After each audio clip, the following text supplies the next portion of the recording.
So what is the real state of U.S.-Russia relations in these tumultuous times? One man with a good idea of that is Stephen Cohen. He's a professor emeritus of Russian studies at Princeton and NYU. He's the editor at The Nation magazine, and he actually speaks Russian, which is helpful when talking about Russia. Professor Cohen joins us tonight. Professor, what is the view from Russia? What does the Russian government make of everything that's happened in the last week? They think we're crazy, completely crazy, for all the reasons you just discussed with that guest of yours and what you said about Tulsi Gabbard. I mean, you quoted the Russian Prime Minister, Dmitry Medvedev, saying we're on the brink of war. He also said, and I've been doing this 40 years, I don't remember a Soviet or post-Soviet leader saying this. Medvedev said American-Russian relations are absolutely ruined. Ruined. What's important is Medvedev is considered to be the most pro-Western member of the Putin leadership. He's the guy that Obama and Clinton tried to base the reset on.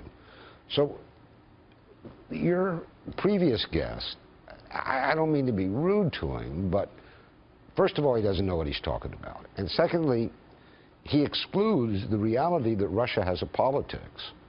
And the politics in Russia today, as we talk, is, if not the conviction, the concern that America is preparing war against Russia. If not in Syria, then on the two other Cold War fronts, Ukraine or the Baltic, where NATO is building up in an unprecedented way. So Russia is really, really wound tight, and this is not good because they have nuclear weapons and because accidents happen. The one tiny piece of good news is that the new American Secretary of State, Rex Tillerson, who's been slurred in this country as Putin's friend because he made a wonderful deal for ExxonMobil, which he headed, for Russian vast oil reserves under the sea. The Russians, and Putin in particular, know him very well. And they never would have made this multi-billion-dollar deal with him if they didn't think he was a serious, honorable, and reliable man.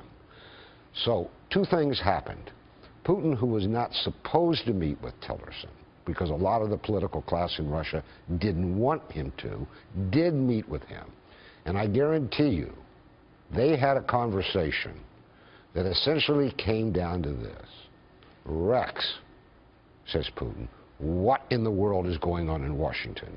What is this Kremlin gate about that Trump's our puppet? And by the way, says Putin, there is no evidence, and you haven't produced the evidence, that Assad committed this chemical weapon act.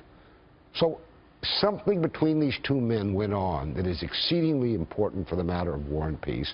And I think what Tillerson said afterward suggested that they did have a candid conversation. So may I ask you a question here? What, as far as you can tell, is the motive, particularly on the American left, we only have a minute left, but sum it up for us, for pushing conflict with Russia? This is an utter role reversal from 30 years ago, and I find it baffling. What's at the root of it? You've been a man of the left for most of your life. What is this about?